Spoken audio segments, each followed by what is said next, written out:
They wrote the word dead on my bedroom door in bright red lipstick that was mine, the one I used to wear on Christmas when I wanted to feel festive. The same shade my husband once said made me look like I still had mischief in me. I remember standing in the narrow hallway, staring at those 4 letters, so crude and uneven, dripping slightly as though whoever scrawled them pressed too hard, not writing, but stabbing at the wood. I should have screamed. I should have wiped it away in fury, but instead I reached out with my hand, touching the sticky letters, and thought only that it had been a long time since anyone had written anything with me in mind. I was alive, and yet I had been declared gone, and in that house the declaration felt final, not a joke, not children's play, but a verdict whispered and agreed upon when I wasn't supposed to hear. I am 81 now, sitting in a converted shed behind my sister's old house, a shed that smells of cedar and earth and keeps me company in its silence. But once I had a whole household under my command. Once I was the woman who cooked for 20, people every Easter, who ironed 3 shirts a day, who remembered the birthdays of every niece and neighbor. Now I am reduced to these words on a door, words that turned me into a shadow before I had even left the room. It was not sudden, though I suppose from the outside it might look that way. Decline never is sudden. It is a slow disassembling of your place at the table, an incremental stealing of space until you are sitting on the edge of your own life and trying not to disturb anyone with your presence. They didn't mean to be cruel at first, or so I told myself in the beginning. My daughter-in-law, efficient and polished, spoke of the laundry room as if it were a gift, saying it was close to the kitchen, cozy, private. And my son, with the tired voice of a man, always pulled in too many directions, nodded along, promising me I would be more comfortable there than upstairs, where the children ran and the stairs might tire me. I agreed because mothers always agree, because we learn to swallow the discomfort and shape it into gratitude so as not to burden those we birthed.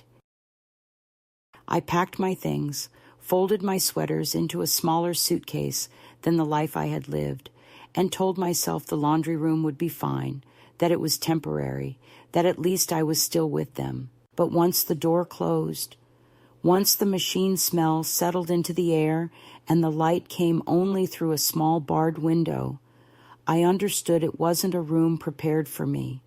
It was a corner prepared for storage, and I had been placed there like a box, too large to throw away, but too useless to keep in sight. The night I first heard them laughing was the night I knew. It carried through the vents, careless laughter about when the space opens up and what we'll do after she's gone. They didn't say my name, but they didn't need to.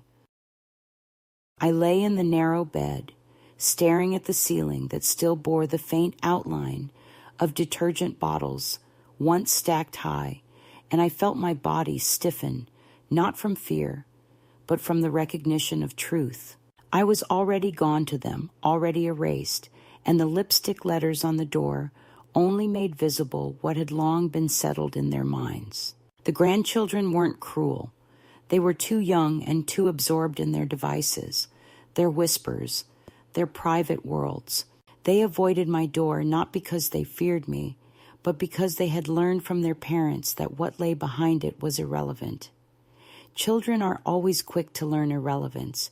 It is handed to them like a game. I think often of the irony that in this family, the house itself carried my name first.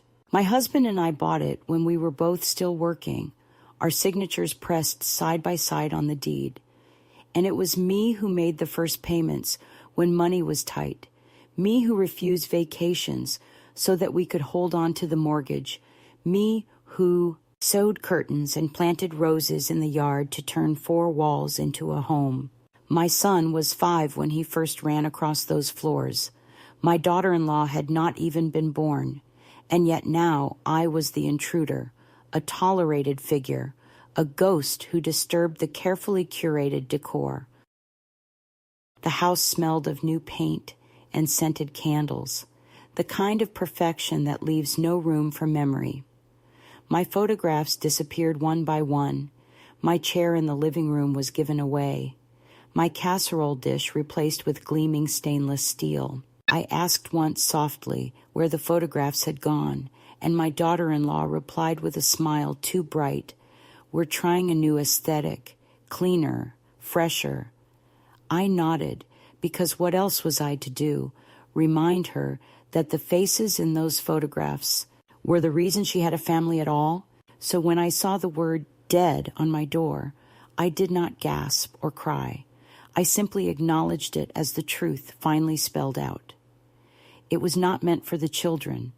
They couldn't spell it with such certainty. It was meant for me. A reminder, a message, a cruel little prophecy. And still, I sat on the bed, my legs aching, and thought about the years when the only words written on doors in this house were, "Welcome home," or "Happy birthday." I thought about the notes my husband used to leave for me on the fridge, little jokes about milk running out, or invitations to walk with him after supper. He has been gone nearly 2 decades, and yet in that moment, I could almost hear his laugh. The laugh that would have shaken his head at the absurdity of children forgetting the hand that raised them. I want to tell you that I felt anger, righteous fury that propelled me immediately into action, but that would be a lie.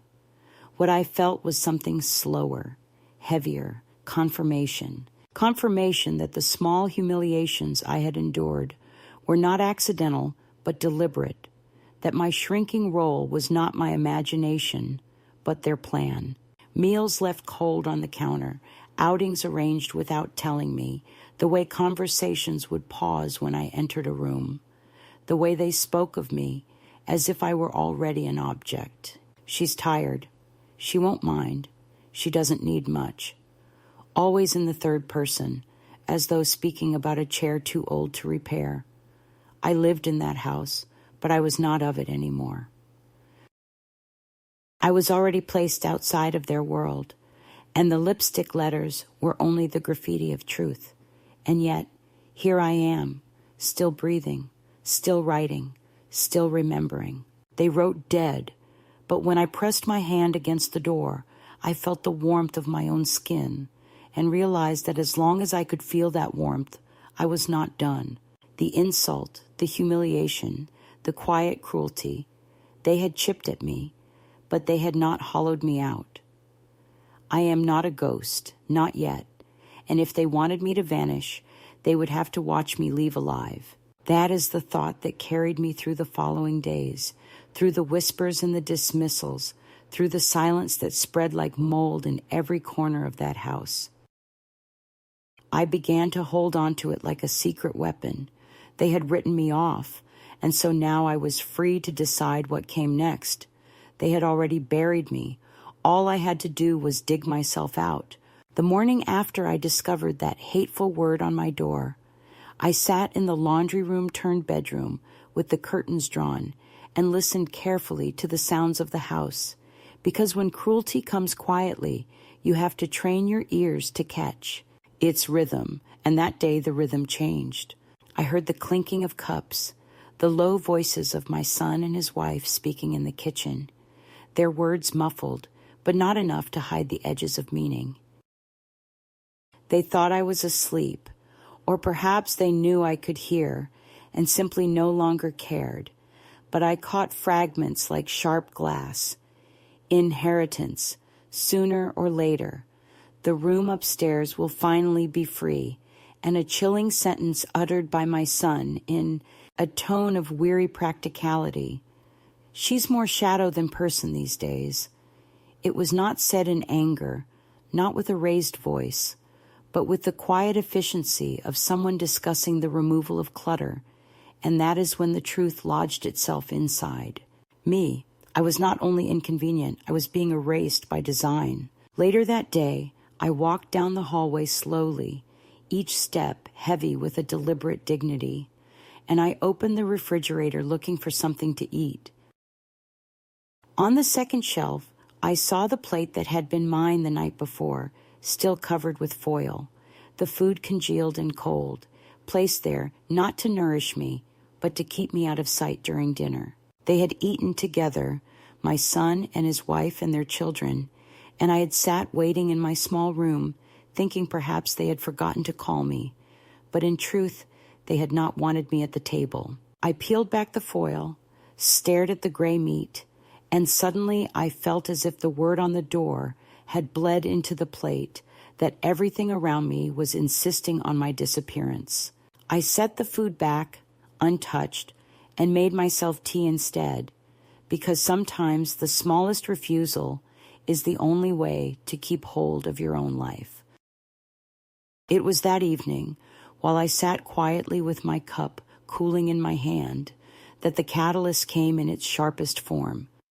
My granddaughter, only 11, came to the door of my room, her face pale with confusion. She whispered that she hadn't meant to see, that she was only looking for her tablet charger, but she had overheard her mother telling a neighbor that I might need professional care soon, somewhere safer, more contained. I thanked the child, stroked her hair, and told her she mustn't worry, but inside I felt the earth shift beneath me. Safer, more contained were words that did not mean help. They meant disposal. They meant being placed out of sight in a facility, a place where inconvenient elders go to shrink and fade. And I knew then that if I did not act, if I did not carve out a place for myself, I would one day be driven in silence to a building with locked doors and pastel walls, and that would be the end of me long before the grave. That night I could not sleep. I lay on the narrow bed, with the thin blanket pulled up to my chin, and I stared at the ceiling that smelled of detergent, and I remembered the first time I brought my son home from the hospital, the way I had held him against my chest and promised him with all the unspoken fierceness of a young mother that I would protect him from all harm, that I would never let him feel unwanted, never let him feel like a burden. I had worked shifts I could barely endure. I had sold pieces of jewelry. I had mended clothes until my fingers were raw, all so he could grow up with comfort, with safety, with dignity. And now that same boy, gray around the temples, father of children himself, sat in the kitchen whispering about when I might vacate the space he wanted. The betrayal was not just personal. It was ancestral. It was a breaking of the chain of love that mothers hand down through sacrifice. The true blow, however, came the following morning, when I walked into the hallway to find that the word had not been cleaned from the door. No one had tried to wipe it.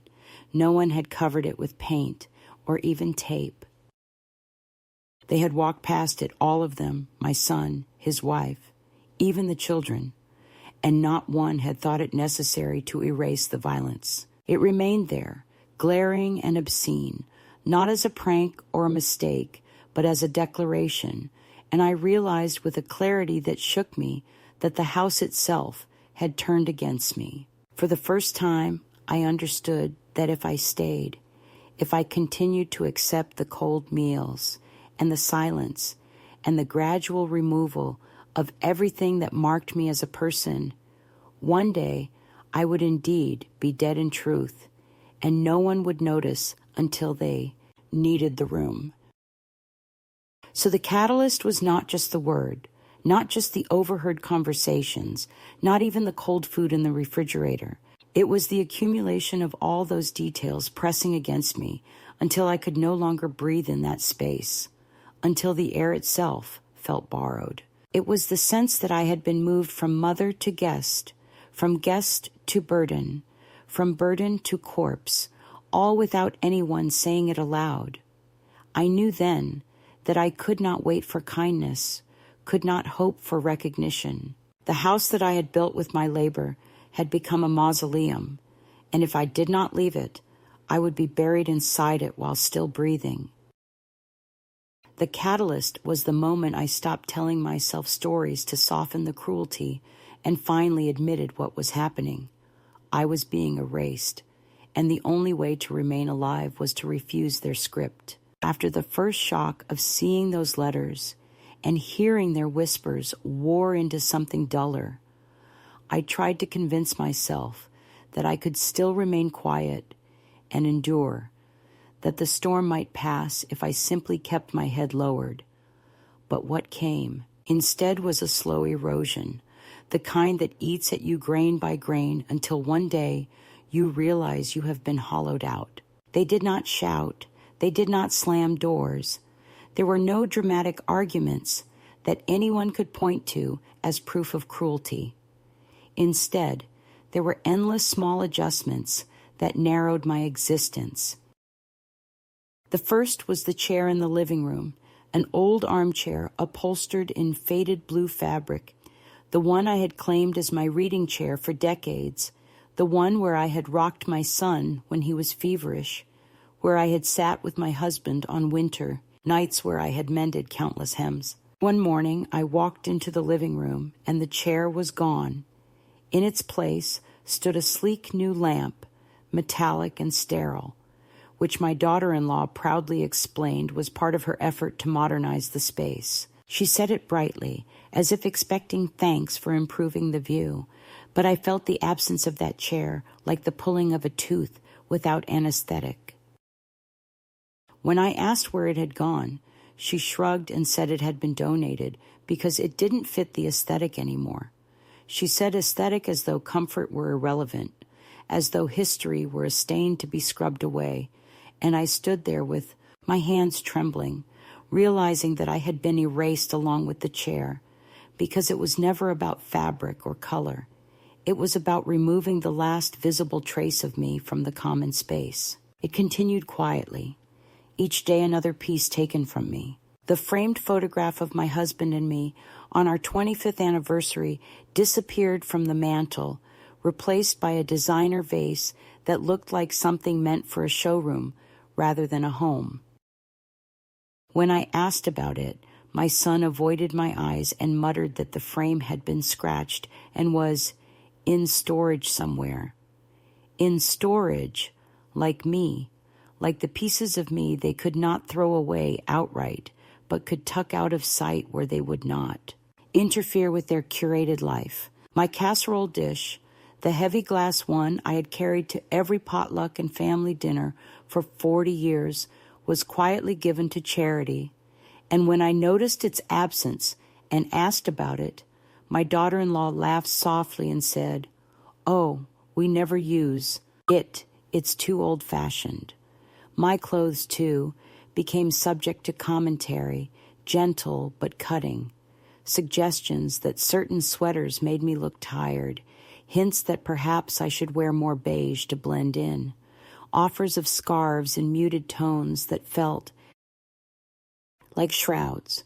The refrigerator became a place of quiet punishment. Meals for the family were vibrant, steaming, served at the table with chatter and clinking glasses, while mine were always cold plates wrapped in foil, waiting for me after the dishes had been cleared.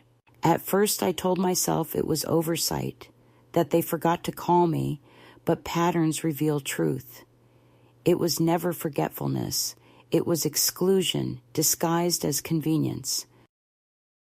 "We thought you might want to eat later," they would say, or "We didn't want to disturb you," but the reality was that they did not want me there. The kitchen table had once been the center of my life, the place where homework was done, where arguments were soothed, where birthdays were celebrated, and now it was a stage where I had no part. I would sit alone in my small room, eating food that had lost all warmth, while the sounds of their laughter echoed faintly through the vents, and the loneliness of that ritual was heavier than hunger itself.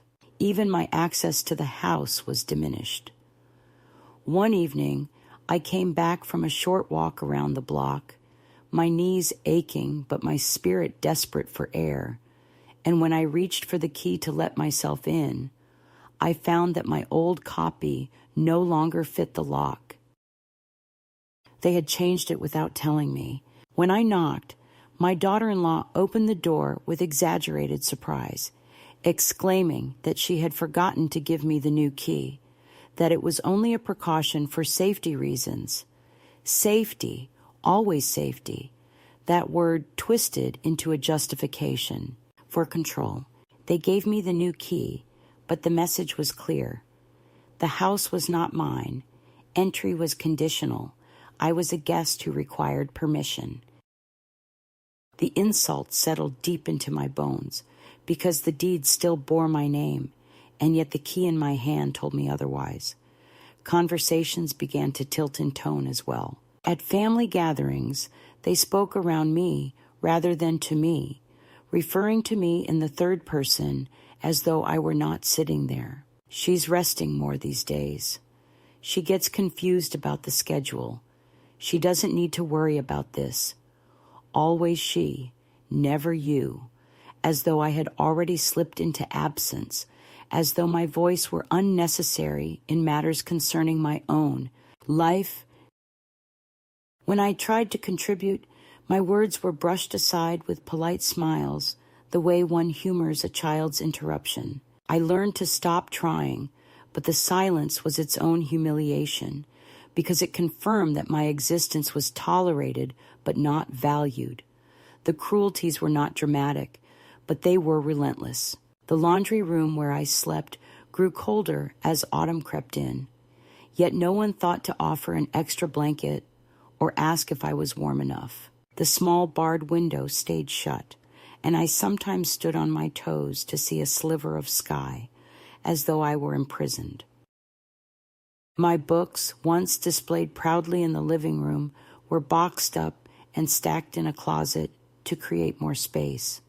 When I asked for one, I had to wait until someone had time to dig it out, as if requesting my own belongings was an inconvenience. My medication, which I had always managed myself, began appearing in a weekly pill organizer placed on the kitchen counter, filled by my daughter-in-law with the briskness of a nurse checking off a chore, though I had never asked for her help. It was presented as kindness, but it was control, a reminder that even my body was no longer trusted to me. The isolation grew insidious. Invitations to outings dwindled until they vanished altogether. Birthdays passed with no cake for me, no acknowledgement beyond a passing "Happy Birthday, Mom," uttered without looking up from a phone. Holidays, once a time when I was central, when my recipes and decorations set the tone, became orchestrated affairs managed entirely by my daughter-in-law, with no space for my input. When I offered to bake, she smiled tightly and said everything was already ordered. Less stress for you. Less stress meant less presence, less involvement, less me. I became a shadow in my own lineage, watching from the edges as life carried on without me. Perhaps the worst was the way the grandchildren began to mirror their parents. At first they were affectionate, running into my room with questions, with little drawings to show me, but slowly that faded. They grew hesitant, avoiding eye contact, mumbling greetings before slipping away. I realized that they were learning from the adults how to treat me, as someone fading, someone irrelevant, someone already dead. Children are never cruel by nature, but they are quick to imitate, and their avoidance was like a mirror reflecting back the truth I could not ignore. This was the first escalation, not a single act, but a steady accumulation, a deliberate quieting of my existence until I barely made a ripple in the house I had once ruled. Each day brought a new absence, a chair, a photograph, a place at the table, a key, a voice. Each loss was small enough to dismiss if taken alone, but together they formed a pattern as undeniable as the lipstick letters on my door. I began to understand that they were not waiting for me to die. They were rehearsing it, practicing my absence until it felt natural, until the day it would be real would not require adjustment. I was being trained out of life, and the realization filled me not with rage, but with a cold clarity.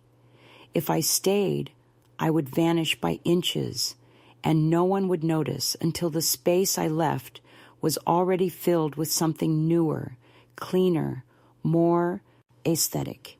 It is strange how the smallest objects, forgotten in corners and attics, can hold the power to change the direction of a life. For weeks, I had lived under the weight of silence and slow erasure, convincing myself that resistance was futile, that at my age it was easier to comply, to accept what was being taken from me in pieces. And yet, one rainy afternoon, while I was left alone in the house, I climbed the narrow steps to the attic, something I had not done in years, and there, among boxes of Christmas ornaments and discarded toys, I found the old lockbox I had once hidden there for safekeeping. I had nearly forgotten it, though not entirely, because even in the fog of humiliation and diminishing space, there are corners of the mind that cling to the knowledge of what remains ours. The lockbox was dusty, its paint chipped, the key taped to the bottom with yellowing cellophane, but my hands remembered it at once. I carried it down the stairs, my knees trembling from the effort, and when I sat on the edge of the narrow bed and opened it, the sound of the latch releasing felt louder than thunder. Inside lay the pieces of my life that no one else remembered, because no one cared to remember. There were old savings bonds in my name, nearly forgotten but still valid, small investments I had made quietly during the years when every dollar mattered, folded documents that bore my name at the top, my name, not his, not theirs, and property deeds that tied me to more than the house where I was now imprisoned. There was my birth certificate, my social security card, and an envelope of letters I had written but never sent to my husband after his death. Notes that reminded me of who I had once been when I was still seen and loved. I spread them out carefully across the bedspread, like relics in a museum, and for the first time in years, I felt the undeniable weight of proof that I still existed, not just as a burden in someone else's household, but as a legal, tangible person with rights and assets and history. My daughter-in-law might curate away my photographs and lock me out of the front door, but she could not erase my name from these papers.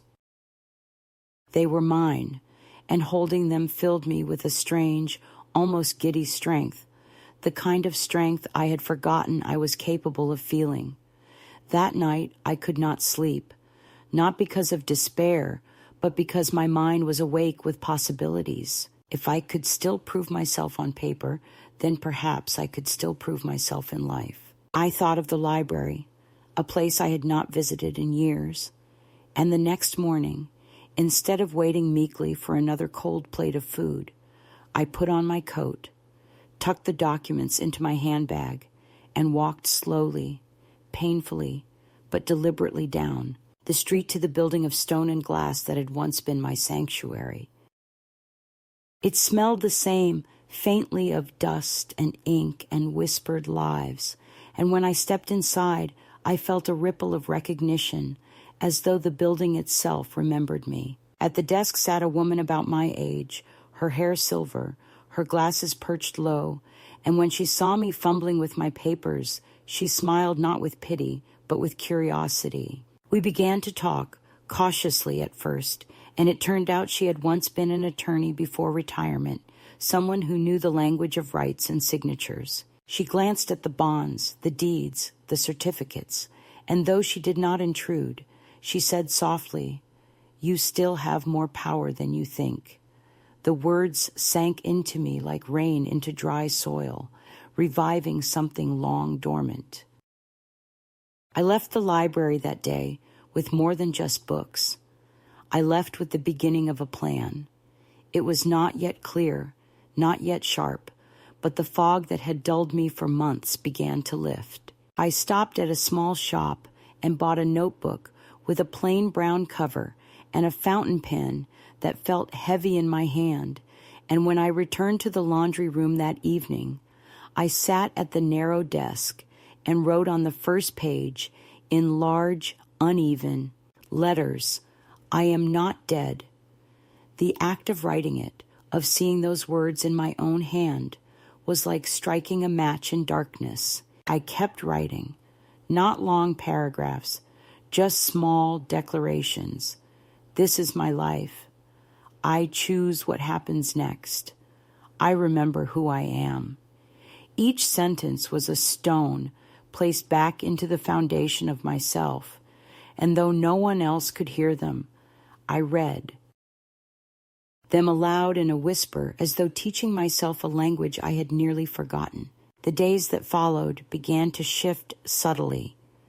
I still accepted the cold meals and the silence, but now I carried my notebook like armor. When they spoke about me as if I were not present, I wrote down the words they used: tired, confused, burden, and then I crossed them out with deliberate strokes, replacing them with words of my own choosing: strong, clear, alive. It was not rebellion in the obvious sense. It was rebellion in the private chambers of the soul, and it gave me the steadiness to begin imagining more.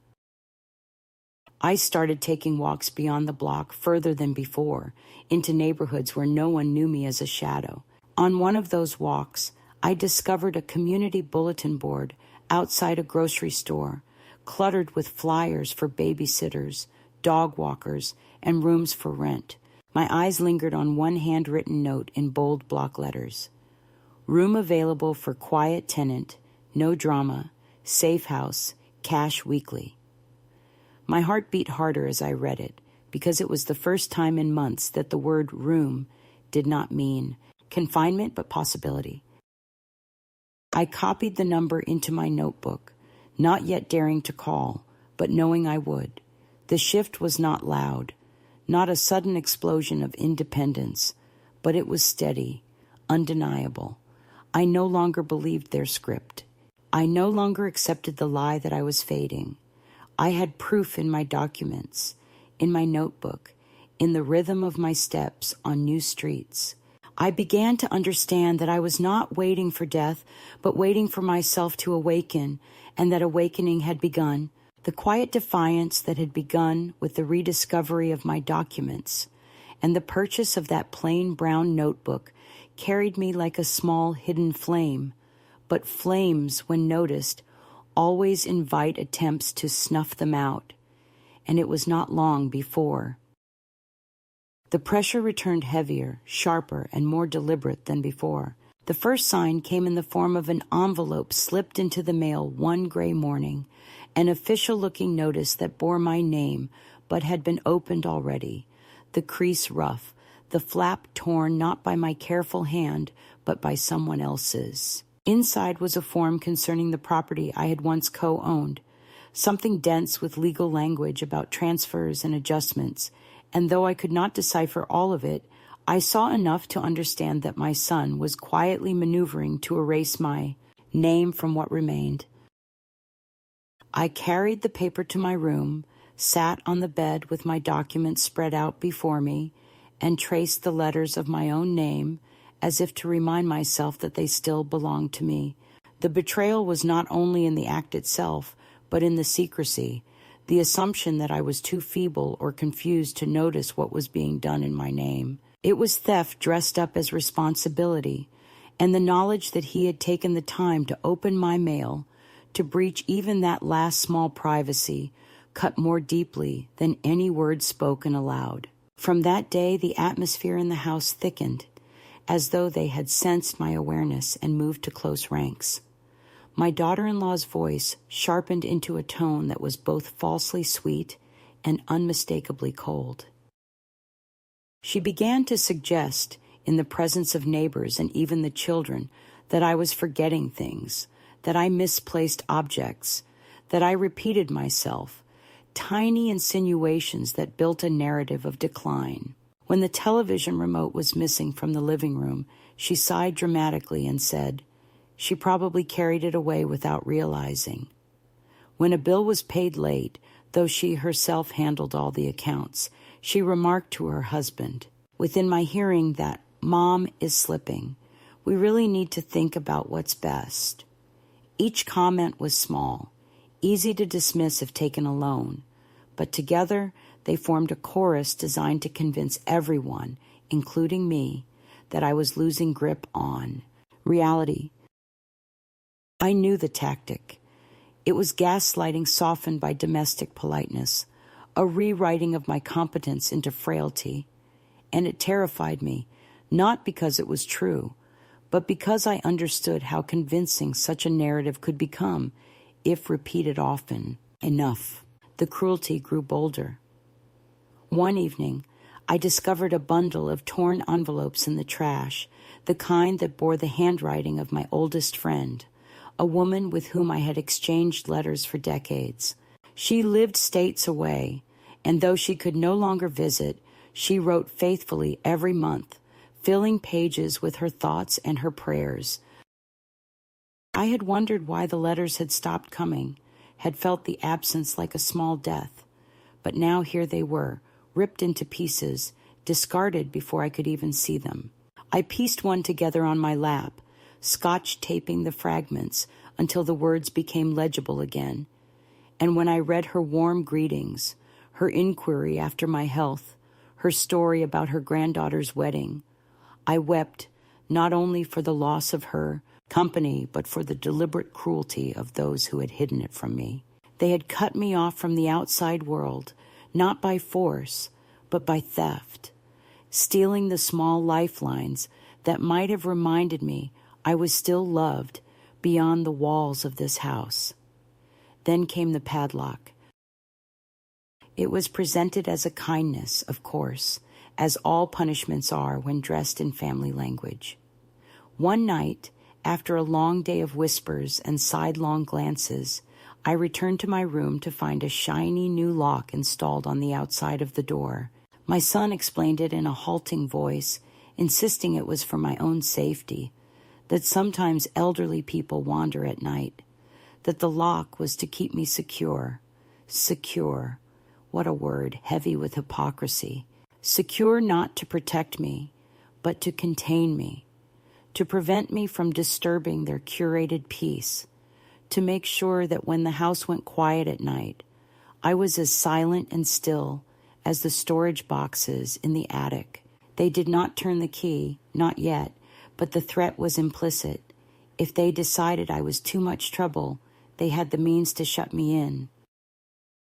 That night, I sat on the bed staring at the gleam of the metal in the dim light and realized that the shift I had begun was not enough. Resistance, scribbled in a notebook, was not enough. Quiet walks to the library were not enough. They were escalating, and so must I.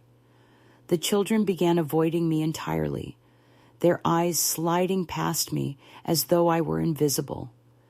At meals, when I did occasionally manage to sit with them, my words landed in silence. Once, when I asked my grandson about school, he looked at his mother before answering, as though he required permission even to acknowledge me. I realized then that their image of me had been deliberately poisoned, that I was being painted in their minds as something frightening, unstable, embarrassing. My own grandchildren were being taught to fear me, not through shouted warnings, but through a steady diet of sighs, rolled eyes, and muttered complaints. To them, I was no longer grandma who baked cookies, who told stories, who bandaged scraped knees. I was the strange old woman behind the door, marked dead, a figure they were better off avoiding. The cruelty of it was almost elegant in its efficiency. By the time I was gone, there would be no grief, only relief, because I had already been written out of their affections. There was one evening when the full weight of their campaign nearly crushed me.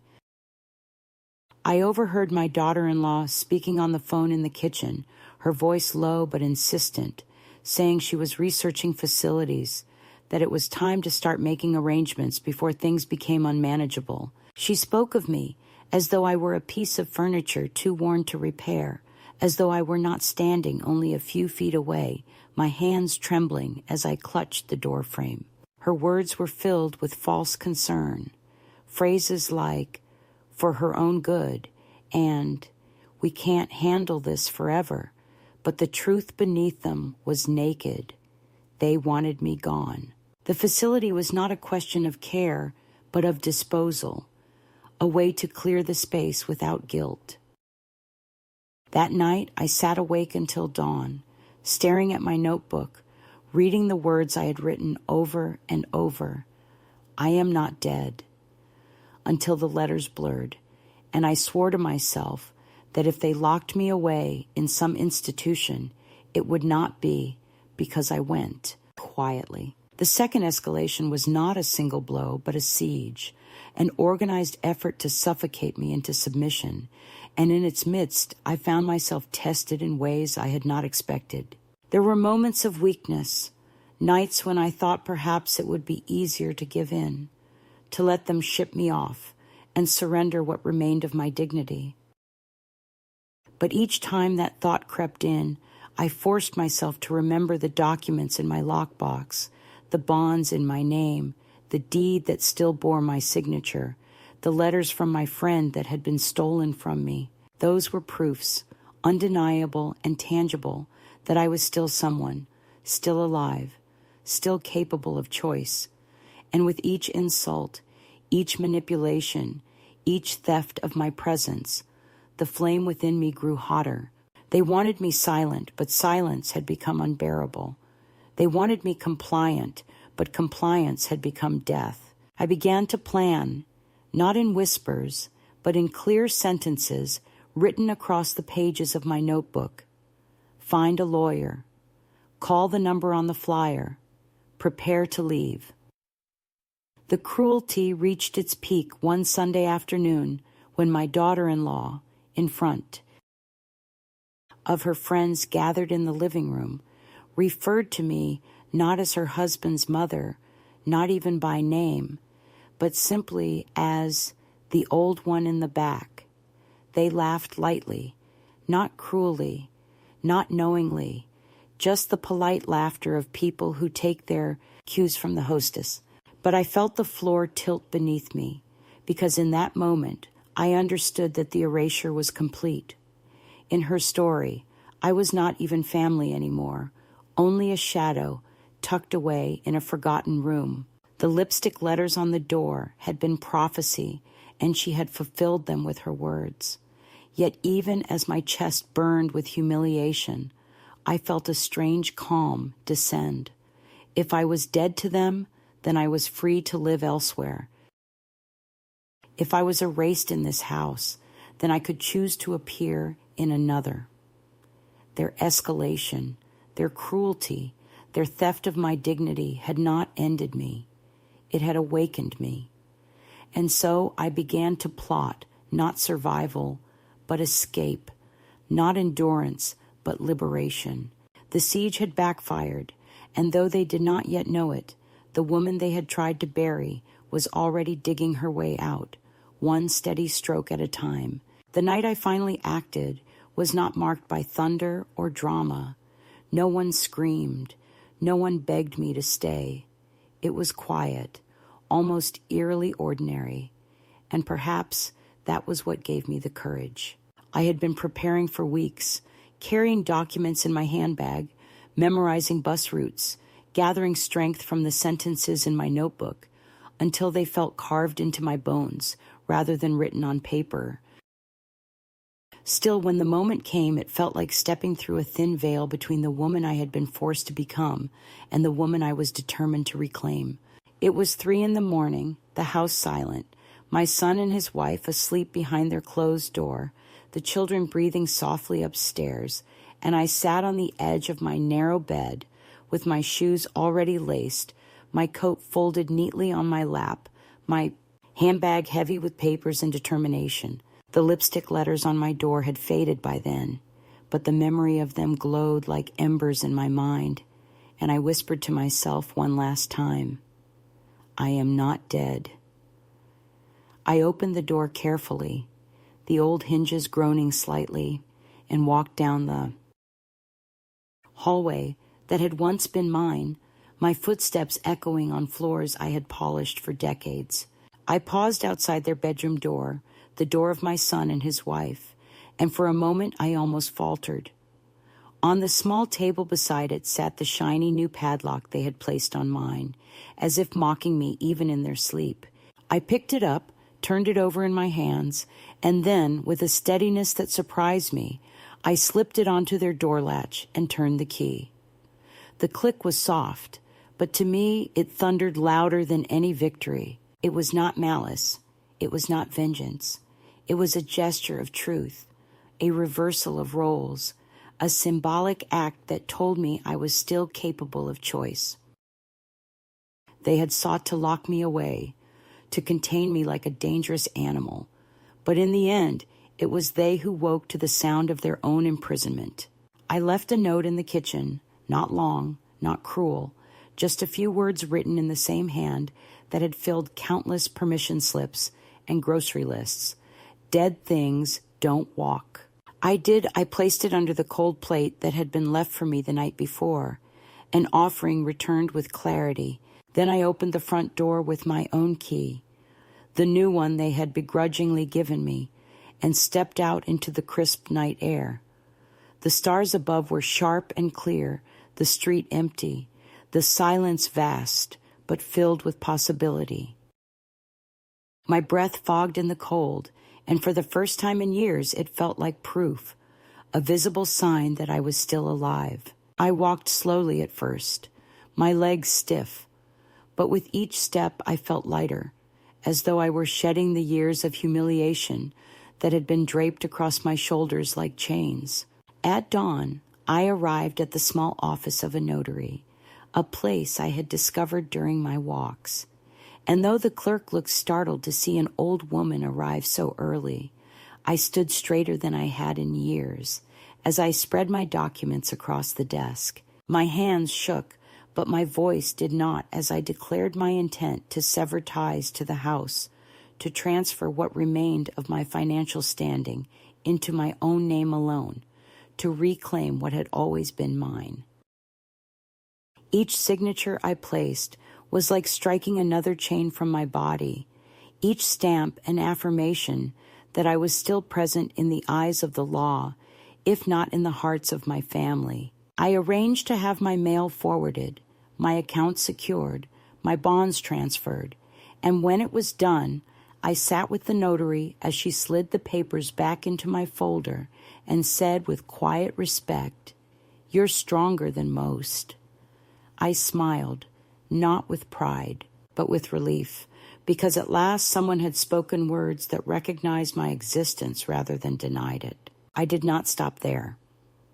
Before I left, I walked to the post office and placed a small change of address card into the slot, one more act of quiet defiance. I watched it disappear into the metal box and felt as though I had dropped a stone into water, the ripples spreading outward beyond the reach of my son or his wife. I knew that when they tried to intercept my checks, when they sought to open my mail, they would find only absence, the same absence they had cultivated in me for years, now returned to them. They had already buried me, and yet it was I who had written the final line of the story. I was gone, not dead, but free. By midday, I had found myself at the address scrawled on the flyer I had copied from the grocery store bulletin board. It was a modest building, nothing grand, nothing that would impress anyone who cared about aesthetics. But when the woman who owned it opened the door, she looked me in the eye without flinching, without looking past me as though I were invisible. She asked no prying questions, only whether I wanted tea, and when I nodded, she led me to a room at the back of the house with a small window that overlooked a garden. The rent was reasonable, the space humble, but to me it was a palace, because it was mine. I placed my handbag on the bed, opened the window, and breathed in air that smelled of earth and possibility rather than detergent and secrecy. The climax was not fire or shouting or dramatic confrontation. It was the quiet dignity of taking back what had been stolen from me, the act of walking away with my own 2 feet rather than waiting to be carried out. It was the padlock on their door, the signatures on the papers, the note under the plate, the forwarding of my name to a new address. It was irreversible, a series of choices that could not be undone, and though I had no illusions that my absence would wound them, I knew it would unsettle them, because the woman they thought was too frail, too broken, too dead to resist, had left, them behind alive and undeniable. And as I sat on the bed in that new room, sunlight warming my face, I whispered once more the words that had carried me here. I am not dead. This time, I did not need to write them down. In the weeks that followed, the silence of my new room felt nothing like the silence of the laundry cell I had left behind. This silence was not the suffocation of being ignored, but the calm of space that belonged to me. And as I adjusted to the rhythm of life, without their footsteps above my head, or their voices whispering judgments in the kitchen, I discovered that peace does not need grandeur, it only needs honesty. The room was small, the walls plain, the furniture secondhand, but the window opened wide to the garden, and every morning I watched light pour across the soil, as if to remind me that life does not end until it ends. I planted herbs in a pot, watered them daily, and when the first shoots of green broke through the soil, I felt a tenderness that I had not allowed myself in years, because tending something small and alive reminded me that I, too, was still growing. I found companionship among the women who lived in the house, a strange collection of souls, some widows like me, others divorced, others simply too tired of being unseen in families that no longer needed them. We shared meals around a modest table, nothing fancy, nothing rehearsed, just food cooked with hands that had fed children, husbands, parents, and now, at last, ourselves. There was laughter, low and genuine, and stories that did not need to be polished, because here, no one measured worth by youth or usefulness. One of the women suggested we start a letter-writing circle, a way of keeping our voices alive beyond these walls, and I joined without hesitation. On the first page of my new notebook, I wrote not only for myself, but for someone unknown, a woman I imagined sitting in a room like mine, waiting for a sign that she was not alone. I wrote, "You don't have to wait for permission. They already buried you. Dig yourself out." When I sealed the envelope, I felt as though I had released a lifeline into the world, one that might land in hands desperate for it. Of course, there were moments of grief, because leaving did not erase the years of devotion that had led me into that house, nor the love I once believed unbreakable between mother and son. Some nights I lay awake remembering his small boy's hand gripping mine, the warmth of his forehead against my shoulder, and the promises I had whispered to protect him always. The betrayal still cut deep, and I knew it might never fully heal, but I also understood that forgiveness was no longer my duty. I had carried enough weight, bent enough times under the burden of excusing others, and now I allowed myself to set that burden down. I did not hate them. Hate requires energy I no longer wished to waste. I simply let them drift into the distance of my life, like figures on a shore I had sailed away from. The greatest gift of my escape was not freedom from their cruelty, but freedom from the fear that had bound me to it. For so long I had believed I had no choice, that at my age obedience was survival. But when I walked out that door, I proved to myself that choice does not vanish with age. It only hides, waiting for us to be brave enough to claim it again. Now, Each morning when I tape a new note to my own door, sometimes as simple as alive, or still here, or breathing, I remind myself that visibility is not given, it is taken. My room is not large, but it is mine. And in that ownership, I find more dignity than in any inheritance or family photograph. One afternoon, as I watered my herbs, a letter arrived. It was from my youngest grandson, written in uneven handwriting, saying simply, "Grandma, I found the key you left. Can I come see you?" I read it over and over, the words trembling in my hands, because within them lay both risk and hope. Perhaps he would be allowed, perhaps not. Perhaps the poison had not fully taken root in him. I do not know what will come, but I know that if he does appear at my door, he will find me not dead, not diminished, but seated in the sunlight, with soil under my fingernails and a pen in my hand.